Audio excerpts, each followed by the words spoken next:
Hello, ladies and gentlemen, and welcome to my channel. My name is AJ Edwards, and this is Mr. E's Classroom. So today I'm so excited for the video. I just want to get right into it. Today I have a very special guest. This conversation, this memory is going to last for a lifetime. It was an amazing experience. And today, ladies and gentlemen, I'm happy to present it to you. He is the author of 17 novels and counting with more than 2 million downloads, as well as multiple appearances on the Amazon Top 100. He remains one of the most successful USA Today and Amazon best-selling authors. In 2020, he was the recipient of the James Webb Award by the Marine Corps Heritage Foundation for his novel Chain of Command. Here with me today, ladies and gentlemen, is my new friend, an author who I really love and really respect. Today, ladies and gentlemen, I bring you Carlos C.G. Cooper.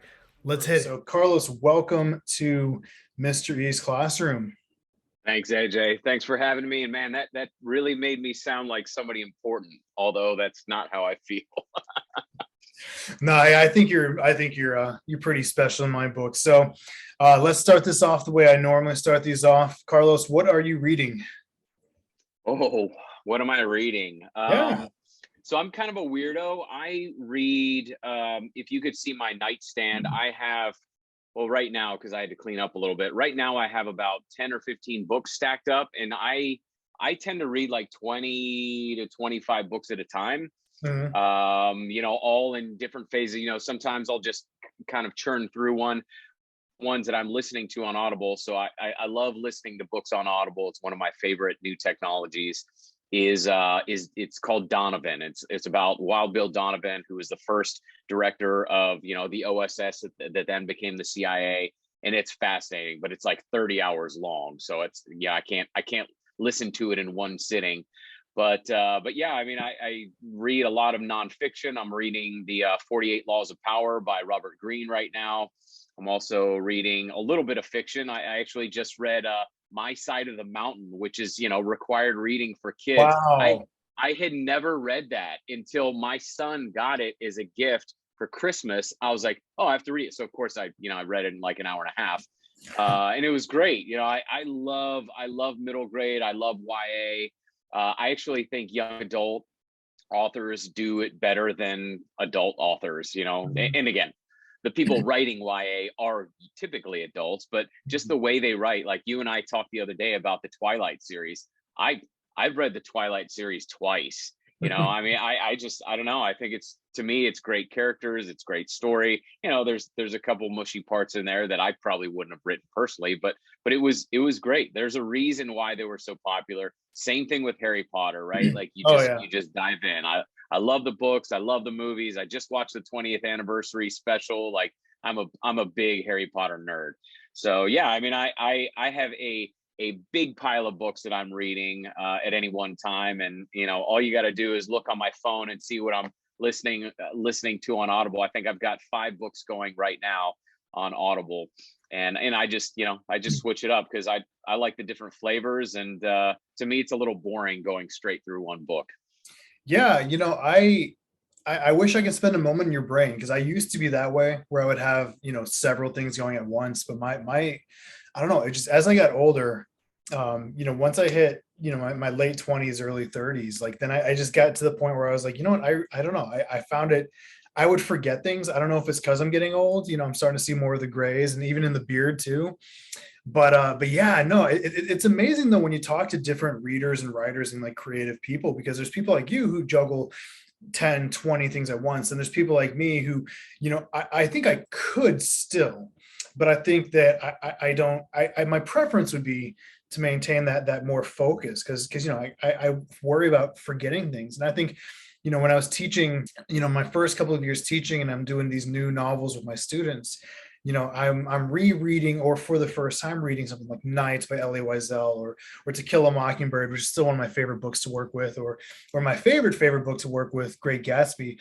So I would be reading those and trying to do like a really deep reading while balancing pleasure reading. And I don't know, it just kind of, but I think I might be an anomaly, because I think most of my teacher friends that you meet, they're reading like you, like 5 or 10 things at once. But Well, and I think part of it, like for me, was I've been through phases in reading. Like I read a lot as a kid. I happen to have an eighth, or what was it, fifth grade, I think I had an English teacher who understood that if you get the right book in a kid's hand, that will just that's a launch pad for a lifetime of reading, right? And she really took the time to understand who I was, what maybe I would like, that I liked heroes, you know, that I met, that I like. I think the first one was it was about aliens that came down to Earth and took over the Earth. I can't remember what it was called, like the alien invasion or something like that. And that just started, you know. Then I went to Dungeons and Dragons, all. But as over time, like as I became a writer, I have a really hard time reading fiction, like in a book or a Kindle version. I have to listen to it because me as a fiction writer, I am looking at it like with my editing eyes.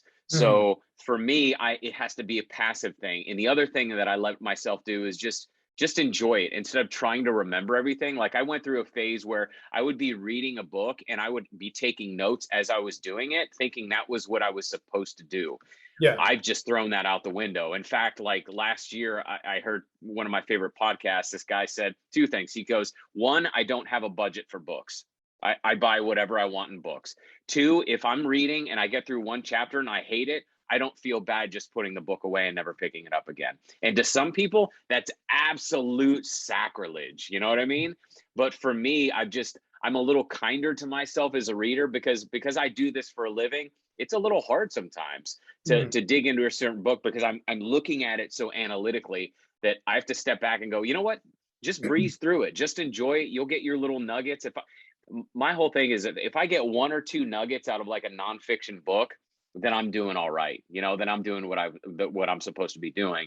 So yeah, I totally get that. I've been through many seasons of a reader, and right now I'm just enjoying it. You know. I think it's great that you mentioned the idea of abandoning books. About 3 months ago, my friend showed me Google Podcast. I remember listening to, I think it was Jacob Chastain. It was Teach Me Teacher, or it might have been something I think with Kelly Gallagher.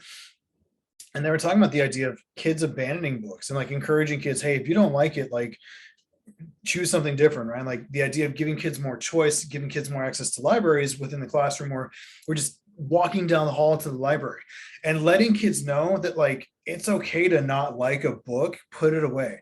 It's so infrequent for me that I never really imagine like not wanting to read a book. But then I think about it like there are books that I've read that I really didn't like, and I've abandoned or I've forced myself through it. And I think that's something we need to tell our students too. Like obviously, we're not going to ever really get away from the whole class novel, but when giving kids choice in the classroom, I think it's great to be able to say, yeah, if you don't like it, like you might read 20 pages 100 times before you read 400 pages. Yeah. Yeah. Yeah. It's, and you as a teacher, um, you have a unique position where you are able to, if you do it right, you can guide kids into enjoying reading, right? And so how do Absolutely. you do that? It's not the same for everybody. Like I loved reading, and then I got to my senior year of high school and I took AP English.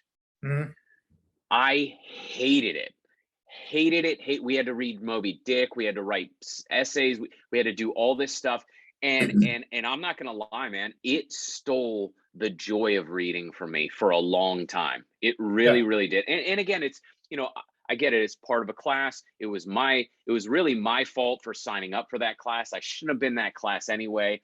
But I did so horribly that I had gotten into the University of Virginia that in January or whenever it was, they wrote me a letter and said, "We need to know why you got this grade in AP English." Right? Like they were saying, "Hey, do we need to take you in like we said we were going to?" I had to explain to them. I just, it was a mistake. Like that, I should not have been in that class. We throw these kids into these mandatory readings, and I know some of it we have to do, but the more teachers I've found that really get creative on the reading side of things, right? Like for example, last year, I homeschooled all three of my kids, and on top of my business, on top of my career, on top of my writing, and it really gave me a sense of what kids enjoy, right? So every week, at the end of the week, they had to do two things. They had to do a written assignment, so it was just a one-page essay, and I've got kids that are 14, 12, and 8. Everybody had to do it, and they also had to do a research project, right?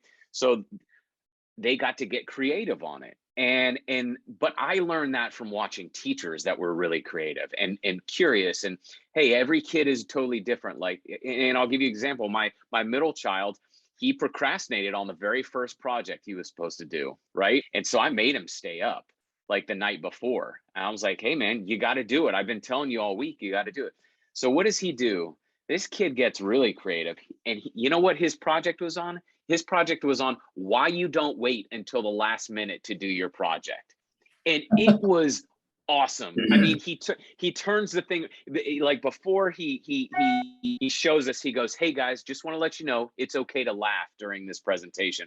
And then he flips the poster board around and you know, of course we all lose it, and he goes through it, and it's just, I don't know, man. It's teachers that, and I know we're maybe not here to talk about teachers specifically, but I'm hoping that teachers are watching. The more teachers reach out to kids and realize that they're individuals and really, really dive into that, you have no idea how you're going to touch a kid's life, you know? And I know that most teachers out there have experienced that. And I know over time it's, you know, sometimes people get jaded or they just get busy or whatever it is. But the more we can touch these individual kids and their brains and just help guide them instead of like mandating things, I don't know, man, there's magic there. And kids are way smarter than we are. Like I say that all the time. Like I wish I was a kid again on so many things, because they have a wonder of the world. They question everything. Why aren't we doing that? Right. I'm not an adult. I'm just a kid that's acting like I'm an adult. What is an adult really, you know? So yeah, anyway, I digress. Yeah, and kids building off that too. Kids are so they're so absorbent and observant. Like we think that it's only in like the early stages of life. Like my daughter, you said kids are smart. My daughter will forever be smarter than I. She's bilingual. You know, she was born in America. She's growing up here. So her first languages was English and Japanese, because my wife is Japanese, I'm part Japanese, and we would speak Japanese to her in America, with the understanding that she's hearing English everywhere else, like through my family and everything. And then out here in Japan, we speak as much English as we can in the house, because she goes to Japanese preschool and everything. But just her natural ability with language just astounds me. Like I speak several languages, you know, I speak French really well. I speak Japanese, English, Pashto, and Arabic. You know, it's been a long time, but I learned those before my deployments. And, you know, I just, to see the ease that she picks it up and her ability to just code switch right away. Like she'll speak to me in English. I'll ask her a question in Japanese. She speaks and then she switches right to Japanese. She'll talk to a person who doesn't speak English and Japanese, but then she'll switch to talk to me in English. And then, so she's not just linguistically smart, but then the other day she made an observation. So mind you, she's 4 years old. Hands to the sky, this is a true story. We have a dog. She loves the dog. He loves her in his own way, but he's an older dog. He's 9 years old and she's 4. And like any 4-year-old, she doesn't quite fully know how to fully express her love for the dog. You know, and her voice too is the high-pitched voice, so the dog doesn't respond as well to her as it would to us. So like, you know, she'll want him to sleep with her, she'll want him to come sit with her, and when he doesn't, she gets upset, and she does what every 4-year-old does. The tears come, the anger comes, and all that. So the other day she was like, I want another doggy. And we're like, why do you want another doggy? She's like, so it will love me. And we're trying to explain, well, baby, we can't afford another dog. And she's like, yes, you can. And you know, I don't think she fully understands the concept of money yet. And we're like, well, no, baby, we can't. She's like, no, you and mommy are working. You and mommy work a lot. And the fact that she had picked up the correlation between employment and salary, you know, I mean, I don't think she really understands the difference of values. You know, she's the same thing. She has 4 pieces of paper. She has 4 pieces of paper. Doesn't matter if there's 1,000 yen on it or $20 or $100. It's the same, you know, the literal value. But it's just like moments like that with a 4-year-old, just showing that advanced reckoning and that critical thinking and the analytical thinking, making that correlation of, if daddy works more, he can buy me a dog. I'm not going to buy her a dog, Carlos. I can't afford a dog right now, but you know, that's just, you know, as a relatively new father, I'm still being baffled by these new discoveries that I make of my own kid. And that just reminds me, when I go into my classroom, like you had said, the kids are so unique and individual, and they're a lot more observant and a lot more, you know, they're smarter than I think a lot of people give them credit. You know, I appreciate what you said about teachers. And I think just like any population of people, 99.9% of us are doing our best. And I appreciate from a parent's perspective, looking outside in, I appreciate you recognizing that. And hopefully those that watch this too can get a little bit of life under their little air under their wings. Because, it's a tough time for teachers right now. But anyways, Carlos, I didn't take you on here to talk about teaching, brother. I came on here to talk to you about writing books. I All love it. good, man. Yeah, yeah, no. You'd mentioned a previous conversation. So for those that are watching, yeah, I mean, this is kind of a trend that's developing. I'll talk to Carlos for like one thing, and an hour later and 42 topics later, the one question's answered. All right, so like I said, Carlos, you are the author of 17, maybe more novels and counting. Your novels range the gambit of young adult literature. I know you have 3 YA texts, as well as your Cal Stokes, your Core Justice series, and everything like that. Give us a bit about your background. So, who were you before you started writing? Sure. So I grew up in a Navy family. My dad was a naval officer, so we lived all over the world. In fact, it's funny you say that about your daughter. So we moved to Japan when I was 7 months old. So my first language was Japanese, then Spanish, then English. And Okay. same thing, just like your daughter, my mom still tells stories about how I'd be in mixed company and I would be the translator between everybody. Now, I went back and I tried to take college level Japanese, and that did not go well. I love the language. I love the culture. It's still very much part of who I am, and obviously I've been deployed there as well. So, get through school. I was a pretty smart kid. Kind of a shy kid. I had my own friends. I was actually talking to my kids about this yesterday, and I was smart.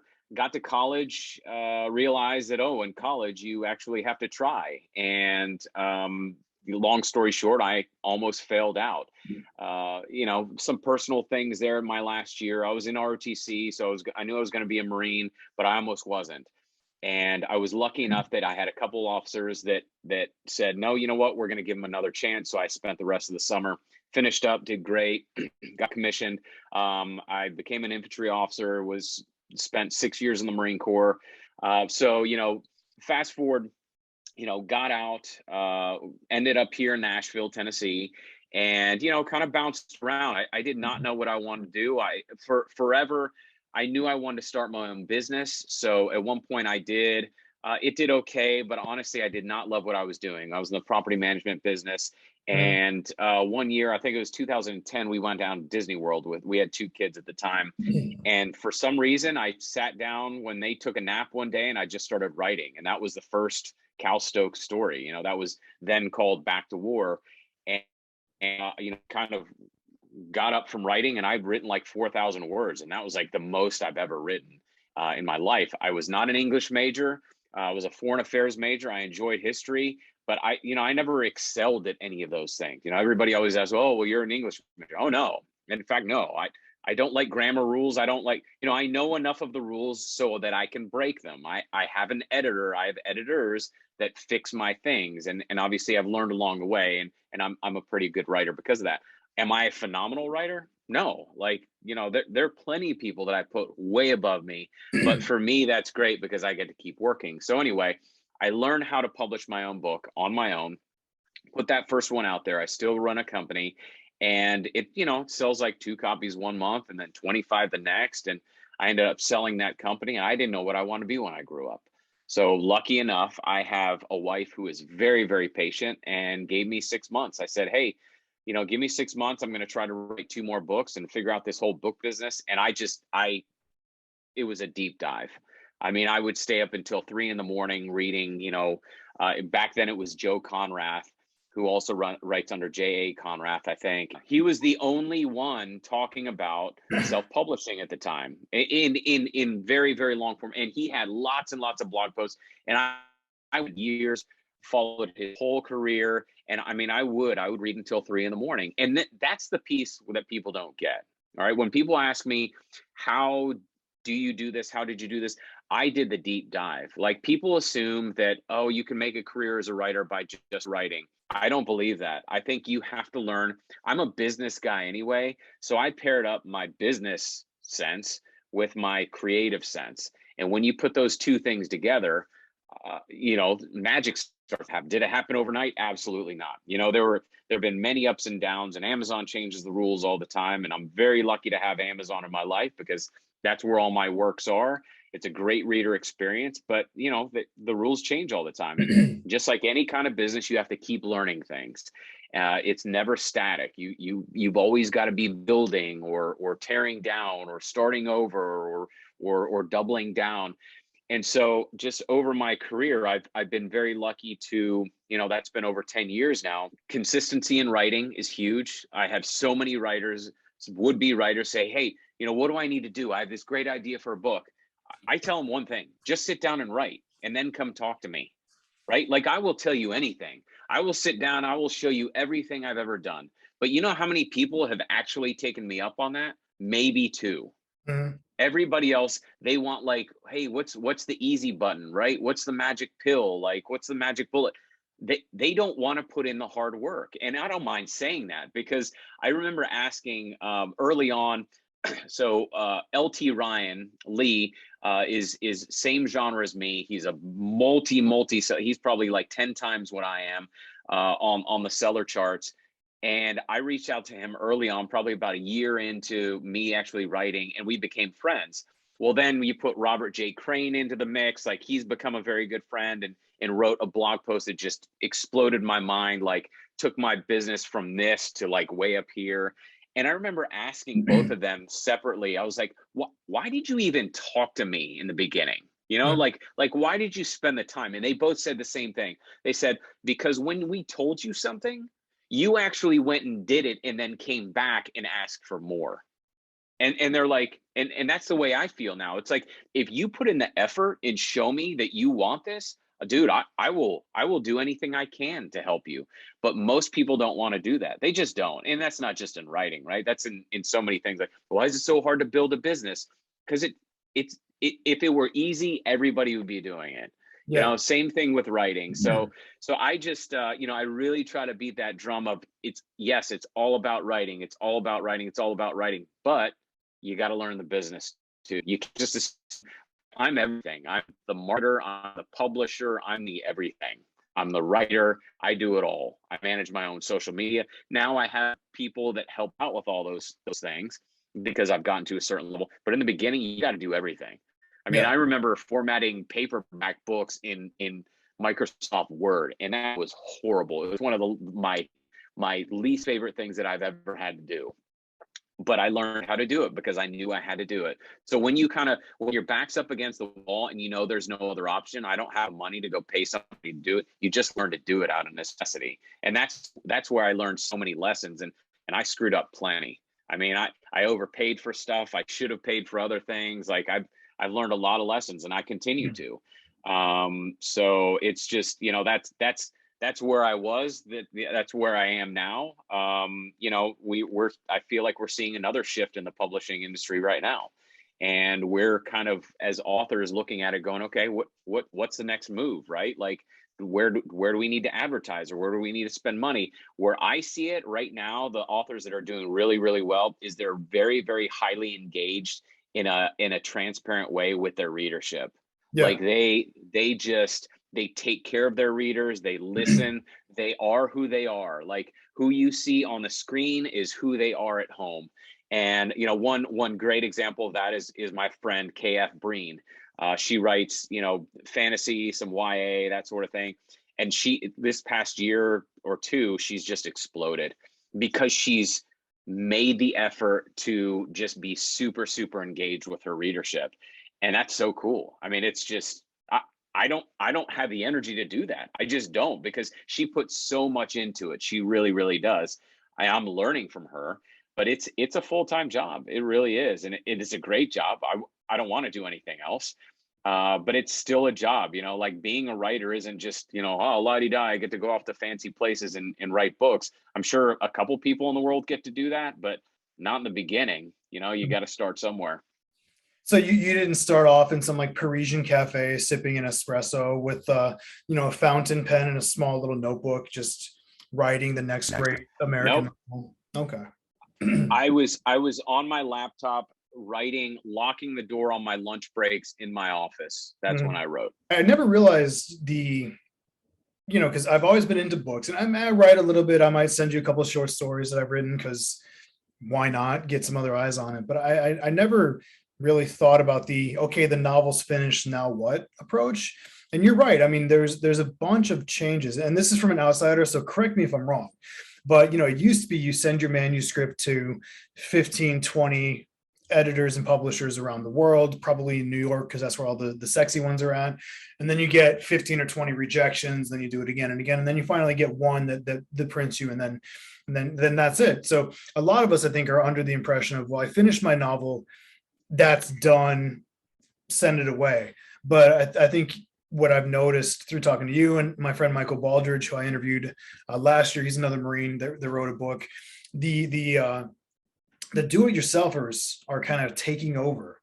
And at first, it used to be kind of like, oh, you didn't have an editor and a publisher, so it's probably not that good. But then you're seeing such high quality work coming through, and then I just realized when you were speaking, like, that high quality work comes from a high quality person willing to put in that high quality work and those numbers of hours. So I think it's really great for anyone who's like a prospective writer to know that, am I safe to say that writing is only 50% of the real, or okay, it's the heaviest 50%, but then you're only dropping an e-tool, but you're still carrying a heavy pack once you finish the book when it comes down to formatting, editing, and I would actually say, at this point in my career, I would say that writing is 25% of it.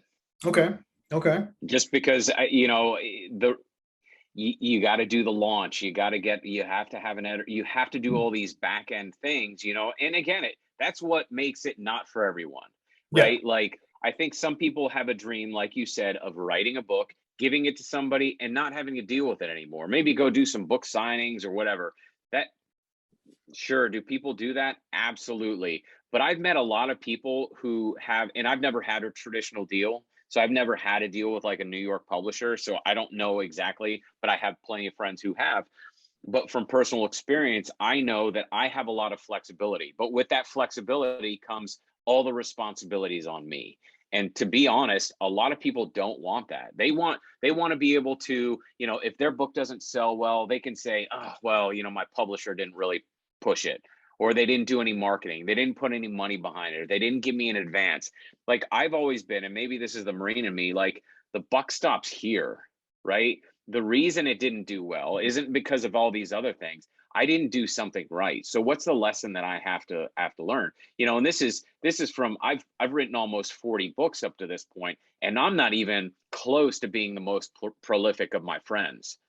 I have friends that write way more than I do. I've been pretty consistent over the years, and I write less now than I used to. At one point, I was writing 6 or 7 books a year, but a wow, lot of that was just iteration and figuring out, one, what my voice was as a writer, and two, just figuring out the business, right? Like, how do you launch a book? How do you do this? How do you engage on Facebook?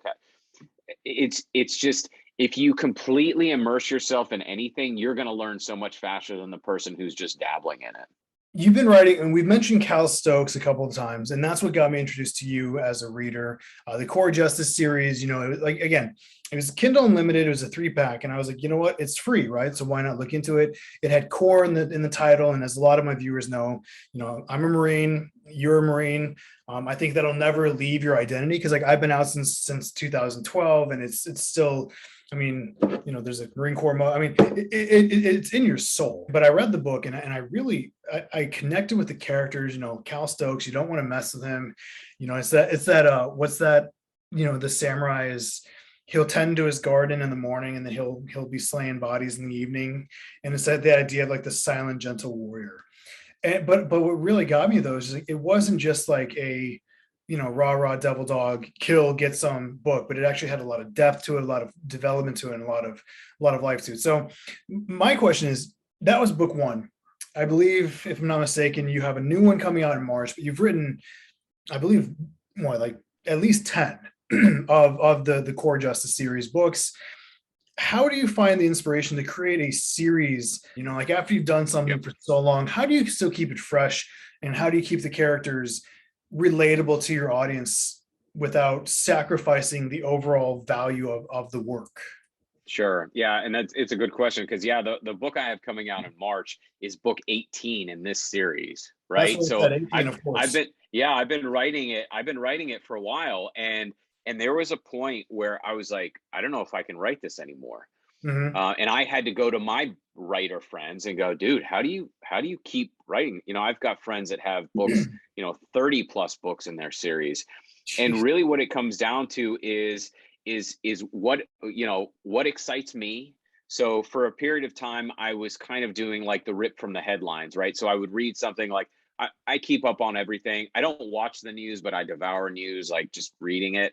So it would be like, for example, Moral Imperative is one of my novels, and it was my response to what I saw, what was going on over in Iraq, right? So I kind of put my hat on and said, okay, if I were in charge, what would I do?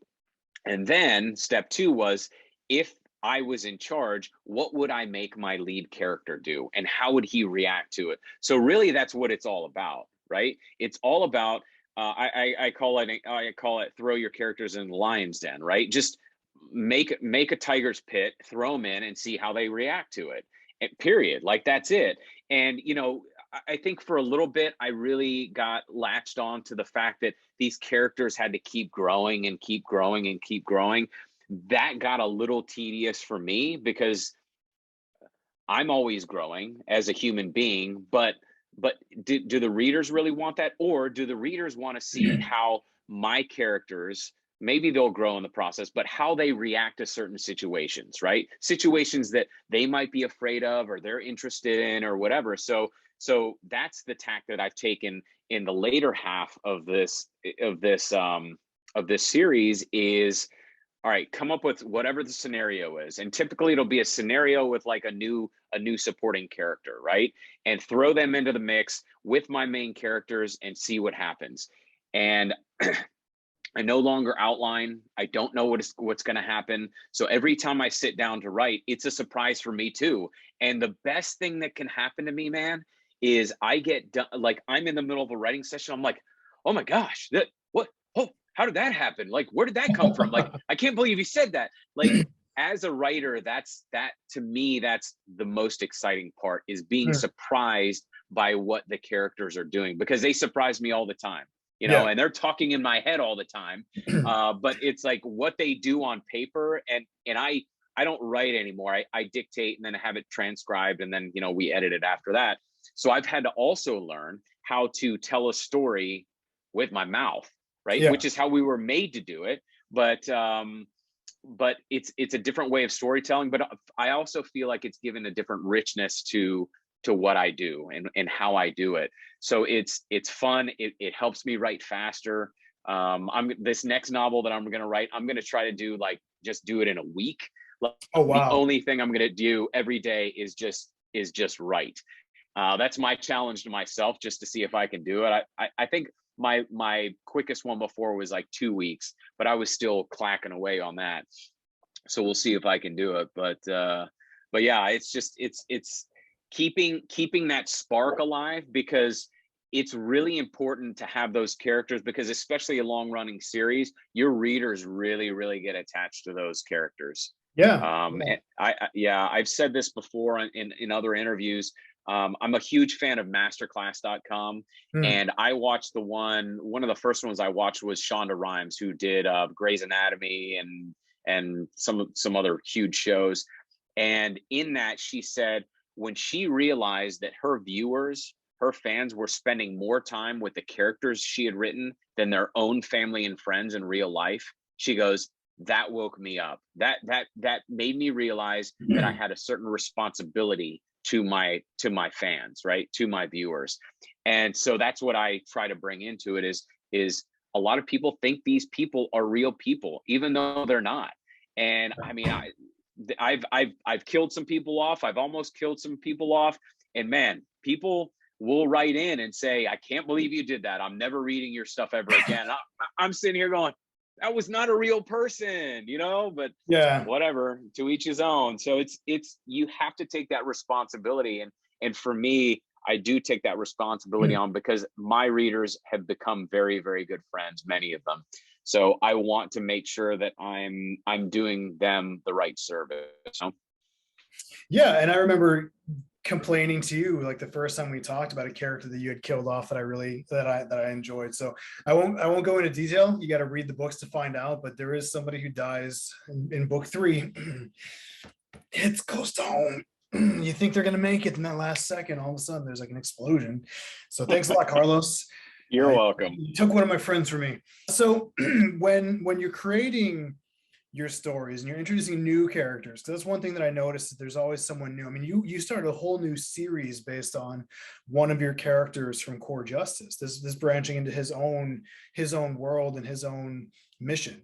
So where do you draw these characters from? Because I imagine you, again, sitting in like a Parisian cafe sipping your espresso, just people watching, just that person right there. So I mean, is there some truth to that? How do you create your characters? No, I'm very, very curious by nature. I just Okay. am. And I love having great conversations. Like typically it'll be a conversation or something that I've seen. I don't whenever I've tried to actively go out and be inspired, it doesn't happen. If not for me, like for me, I have to be kind of a passive observer to what's going on around me. I can't try to manufacture a certain situation. I just, whether it's sitting in an airport, walking through Paris, going to dinner with one of my friends. For example, I wrote a book. It's a standalone called The Warden's Son, and it was me and my wife with another couple, and we were eating sushi right here in town. And he started telling us about how he grew up, that his father was a prison warden and all this stuff. And I was just like, wait, what? You never told me this. Like, I've known you for a year, and what? So I could not get it out of my head. I couldn't get the idea of a kid growing up on prison campus out of my head. So the story just started building that way. And for me, it's like a lot of it's like, what if? Like, what if this happens, or what if that happens? Or I'll meet somebody and there's something like, typically I won't see somebody and just completely paint a character based on one person. Yeah. It'll be like, well, a little thing or a couple little things or whatever it is. So yeah, I mean, I don't know. There's no one place that I go for my inspiration. Travel's a big one for me. When I go places, like my new Lone Peak Heroes series was very much inspired by my first trip to Big Sky, Montana 2 years ago. Like for me, that it was life changing. It was one of the most beautiful places that I've ever been. And then, I read an article about the War Department in World War II teaming up with the National Park Service to make these camps for returning veterans. I'm like, I never knew about that. So I was like, what if they did that over here? Like there was actually a naval hospital in Yellowstone Park back in World Really? War II, believe it or not. Yeah, I had no idea.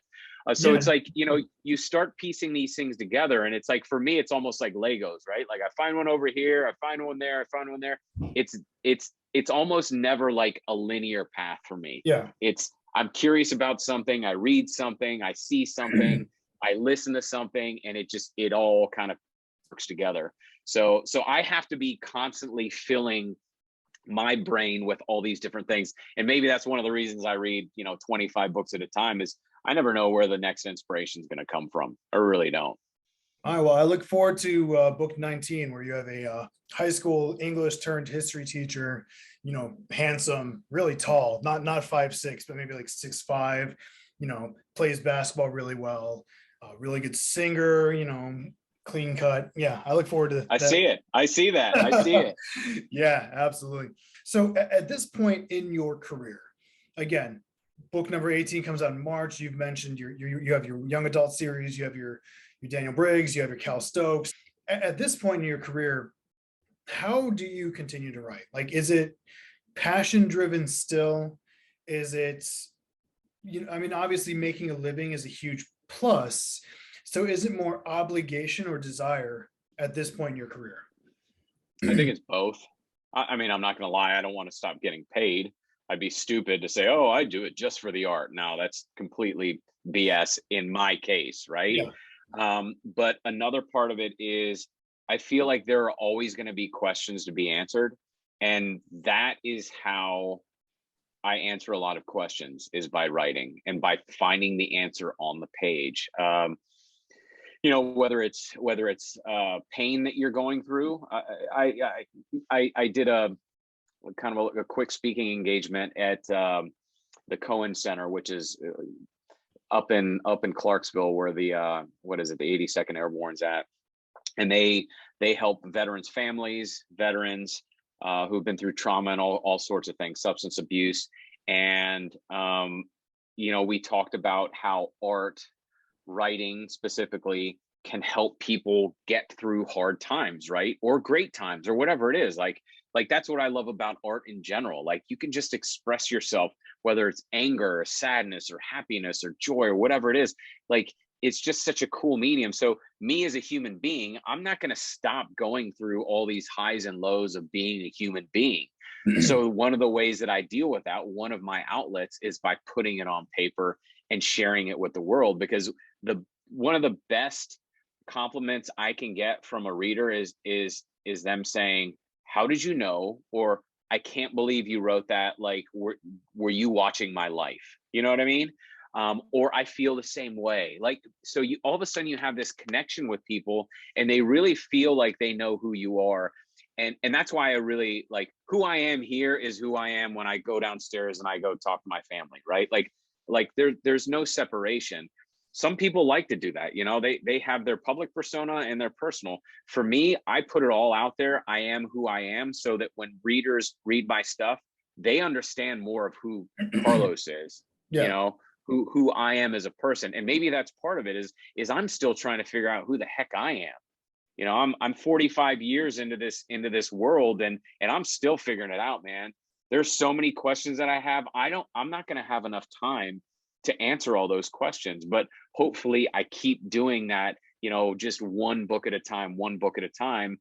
And who knows, who knows how much closer I'll get as I near the end of my life.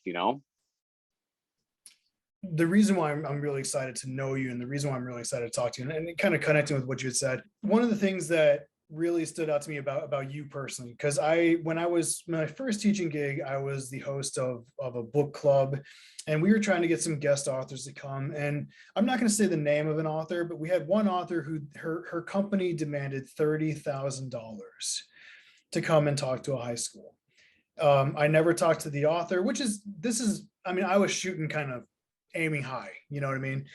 And I love and respect this author. I've had the privilege of meeting this author before, and I got nothing but love, and in no way am I trying to discredit this author, but $30,000 for a 1 hour speaking plus first class ticket. They wouldn't do, I was like, "Hey, is Southwest cool? Like, we Gucci if I do that?"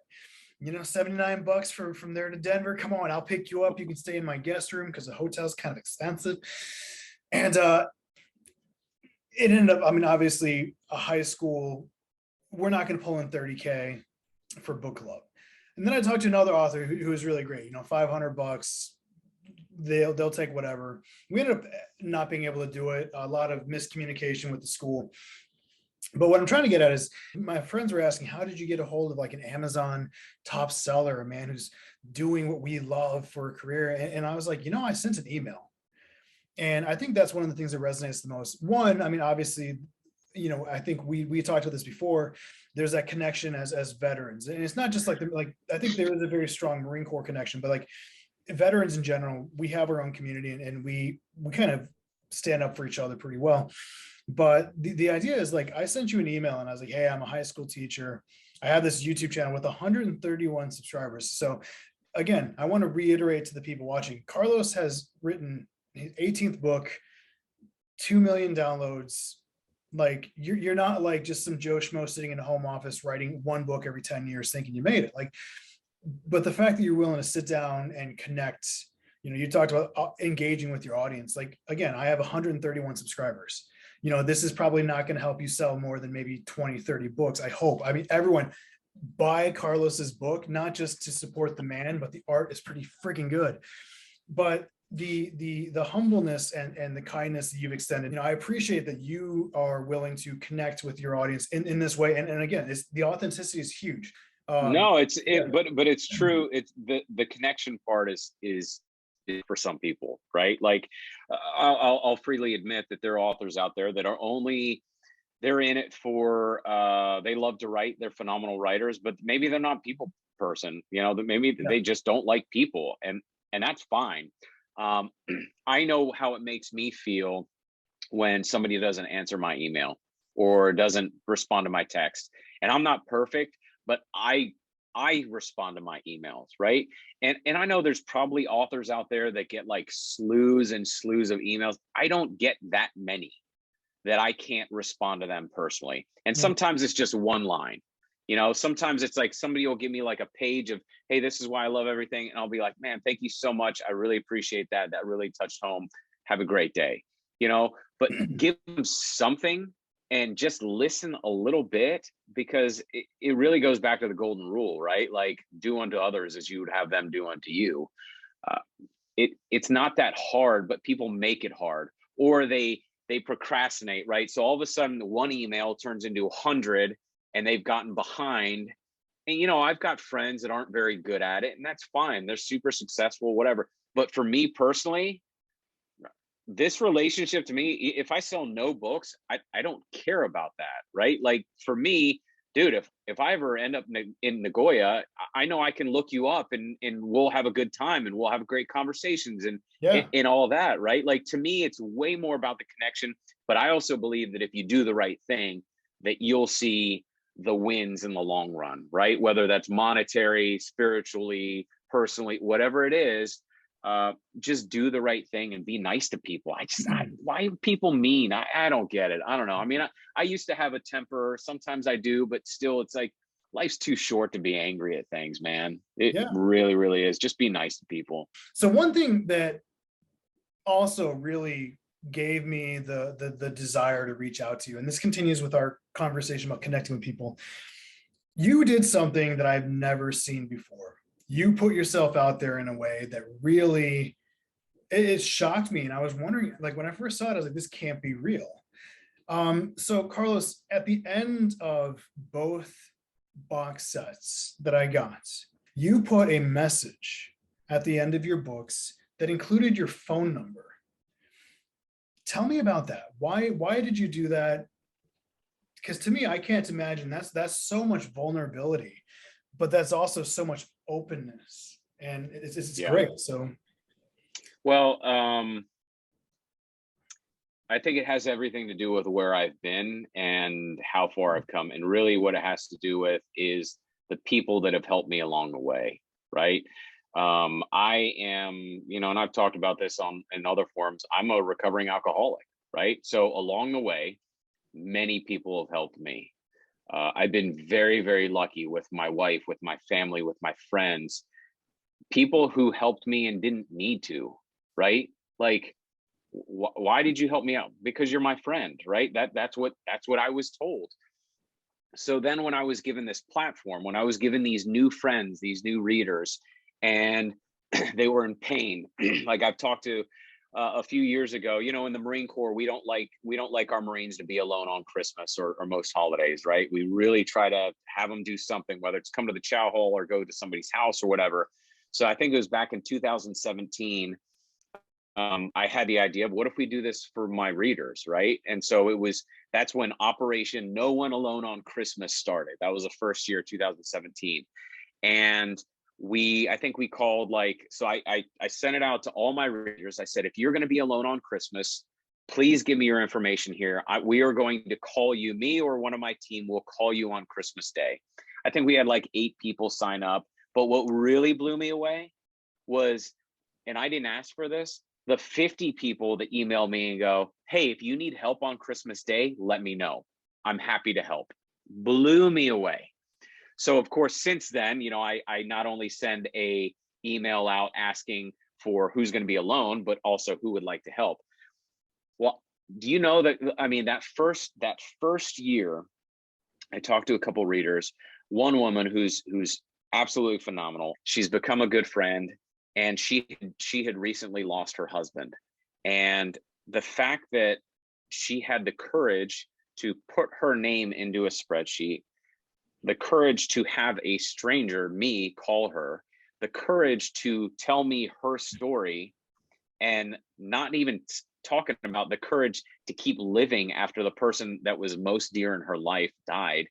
I, I was like, how can I not just open my heart and my house, everything, to other people when this person is persevering despite everything that she's been through? And it kind of woke me up to a whole lot of, we have an unlimited amount of love to give the world. If I give you love, that does not diminish my supply that I can then go out and give somebody else. Right? In fact, if I give you love, that probably means that the level that I have goes up and I have even more to give to everybody else. So if that means giving my phone number out, let's go, right? And don't get me wrong, a little research before I put it out there. I was like, I'm curious, like, if you actually gonna take up on this, not a lot do, right? Because they're like, oh, well, maybe it isn't real, or maybe won't pick up the phone. Like, my promise is, and I think I've got it in there, is if I don't pick up, please leave a message, right? Because Yeah. typically I'm doing something. Whether I'm writing or working or with my kids or with my family, like, family is number one for me. So if you call during dinner time, I'm not picking up the phone. I'm just not. So please leave a message, and I promise I will call you back.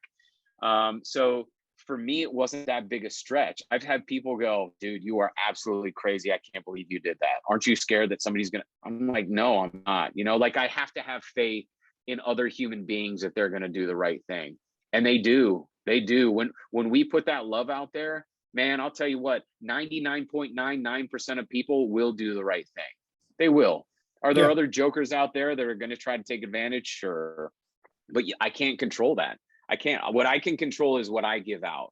You know what I mean? And the more that I've given, the more I've gotten back in love and kindness, and maybe making some money or whatever, but it's all intertwined, right? It's all part of what my life is. So I give out my phone number, and people text me and people call me, and I have great conversations. There's one fantastic gentleman in Roanoke, Virginia, that calls me at least once a month just to check in. Hey, Carlos, just calling to see how your family's doing, and sometimes we link up after that, sometimes we don't, but he's just a sweet guy who used to be a teacher and just a great heart.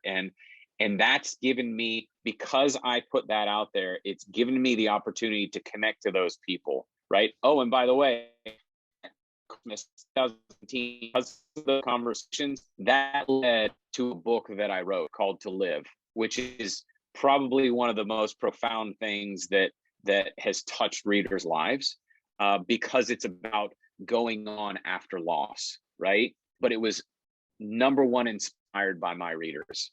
So you talk about what inspires my reading. Well, sometimes it's my readers, sometimes it's their stories that they tell me. But if I didn't have the courage to open my ears and say, tell me your story, instead of me, like, that's why sometimes social media for me, I don't want to talk about myself. I don't think I'm that interesting. I want to talk about you guys. Like, if I could have a podcast where I just interviewed my readers, that's what I would want to do. If people would listen to it or watch it or whatever, like, that to me is interesting, because that fills my bucket like nothing else. Because then, we're uplifting other people, and man, that is like a creativity, just like magnet for me. When I'm hearing other people's stories, I don't know. It's like, I can't get to the computer fast enough. You know what I mean? Yeah, absolutely. No, and that's fantastic. And I think as a reader, as a veteran, I appreciate that, man. And I hope that this encourages more people to reach out, and not just to you, but reach out to each other. Send a really quick, anyone who's watching, get your phone out, think of someone you haven't talked to in the last 3 weeks, month, like someone you haven't talked to for a long time. Send them a text, give them a call, send them an email, check in, because it's not just veterans that are struggling, but the world right now is in chaos. So, let everyone know. And this is something that I'm going to probably talk about in the future, that one of my former students reached out to me about it. And it's, let them know that they're loved, because that was one thing that I learned as a teacher, is sometimes kids need to be reminded that somebody cares about them. It might not be at home, it might not be in their friend group, but if they have one person in their life that's willing to go out there and say, hey, you are loved and you are special and you are valuable, that's something. So take a moment, everyone, and reach out to your friends and family. So we only got a little bit of time left. So Carlos, really quick, what's coming next? This is your next Yeah, novel, man. so I've got book 18 of the Core Justice novels, Payback, coming out the end of March. There's some good payback in that book. I enjoy. I kind of got back to some action and intrigue that not that I've gotten away from, but just in a different way, which is pretty cool. It's basically, I really love different stories that converge and all come together at the end. So this one I think does that pretty well. And then either next month or the month after, I get to start writing the second, which is the second book in the Lone Peak Hero series. Really excited to get back into that one. That one's like, that's like a heart series. That's like, there's some, you'll probably recognize some characters that I brought in from the Core Justice novels. So I'm tying in my other series into something brand new.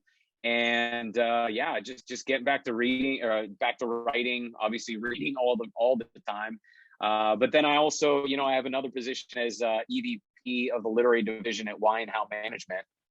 And we are looking for other authors to sign under our management, where we've got some pretty cool projects coming, integrating with music and film and television. So that's been a dream of mine forever. And that's a fairly new thing on my radar. And I don't know, again, another thing that fills my bucket, man, is hanging out with other creatives, musicians, all that. It's just all the ideas, I go to sleep just spinning. In a good way. So yeah, that's what's going on in my world right now. We've spent the last hour and 10 minutes me asking you question after question after question. Now I'm going to give you the chance to turn the table. I want you to ask me any question you want. Cool. All right. Well, I got a good question for you. What's the hardest part about being a teacher? Oh man, the hardest part about being a teacher. I'm nervous about this answer because I don't want to have all the people in the comment section like, no. So I will start off by saying it is subjective, obviously, just like any job. Wow. I think the hardest part about being a teacher is when you realize that there's been a long period of time where you haven't made a connection with the kids that need the most connection. It's easy to to recognize the very boisterous and the very lively students, and they're so much fun. But it's so hard to remember that the quiet kid in the corner deserves just as much attention, just as much care as the kid who's willing to come up to you and say, hey, Mr. Edwards, check this out, or guess what I did, or they'll crack a joke, or they're raising their hand. But when I'm a very metacognitive person, I'm very reflective, for better or for worse. And there are moments in my career where I realize, like, man, I have not reached out to the student in 2, 3, 4 weeks. Like, they're doing the work, but I haven't really given them the same amount of just time as those other students. So I think that's the hardest part, is being able to find that balance, because no matter what, you might have a couple knuckleheads who will, they resist. And 99.9% of the negative energy and behavior the kids give to you as a teacher is not your fault. And 99% of the time, it's not their fault either. How many times have you gotten angry as a grown man, said something you regret? How many times have you gotten angry as a grown man, did something that you thought, yeah, probably not the best idea? Well, imagine that in the mind of a 14-year-old, 15-year-old, 16-year-old, or younger. You have the resistors who, they're still kids. They are children. They deserve to learn. They deserve recognition for their successes. They deserve not condemnation, but encouragement and upliftingness. Everybody has a bad day. And the hardest part is being able to make sure that everyone has a great day. That's why at the end of my videos, at the end of all my classes, I would always say, make it a great day. And if your day is already great, make it great for somebody else, because the hardest part about being a teacher is ensuring that every student gets the same from you every day. And I'm not perfect, and I've left kids behind unintentionally. I can say I've never had a student who I just didn't and this isn't just because I'm putting this on the internet, but I've never had a student who I've just given up on or not cared about. There have been different levels of the relationship build. Some kids are easy to connect with. Some kids it takes until like the last month of school, and they're like, "Yeah, you're a pretty okay teacher." But yeah, I think the hardest part though is being able to give the students everything that they deserve. Because I'm working on my second master's in literacy with the hope of becoming a coach someday, coaching teachers and working with teachers. I don't want to leave the classroom, but be able to work as like a mentorship. And it's the 2 by 10 rule, and it's 2 minutes a day, 10 times a day, connect with a different student. So on Monday, spend 2 minutes. Hey, Carlos, what's good, man? Like, hey, what'd you do this weekend? Hey, I know you like baseball. Did you watch the game last night? 2 minutes with someone else. Hey, Susan, how's theater coming? How's the play going? But to deliberately go every day and find a new 10 kids, 2 minutes a day, it's 20 minutes of your day, of an entire day of teaching. You can afford 20 minutes. And that's something that I want to do, because I think that'll make it easier for me to make the hardest part go away. Shows that you care, man. And I'll tell you, if through the last 2 years haven't figured out how much teachers care, they're blind. I've seen it. And there's an enormous burden that we put on teachers because you guys spend more time with our children than we do. Think about that.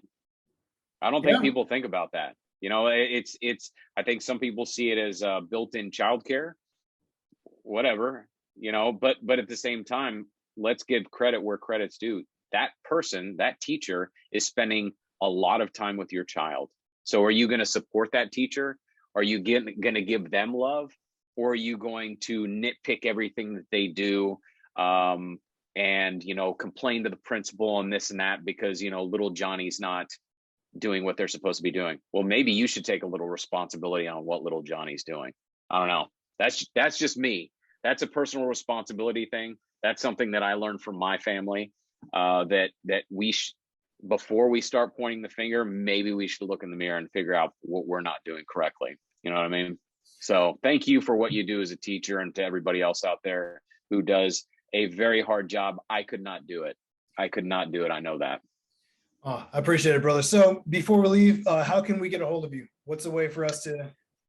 Sure. Yeah. So you can always search on Amazon CG Cooper for all my books. My website is cg-cooper.com. Again, cg-cooper.com. You can go on the contact there and contact form. That's how AJ got a hold of me. Put it in, or my email address is cgc@cg-cooper.com. I'm sure AJ is, super sharp, and he's going to put that in all the notes and everything. So you really get, and hope to talk to some people, because this, I love teachers, and I don't understand, like, that's mind-boggling to me. I hate to say it, that an author would say, I want $30,000 to come talk to kids.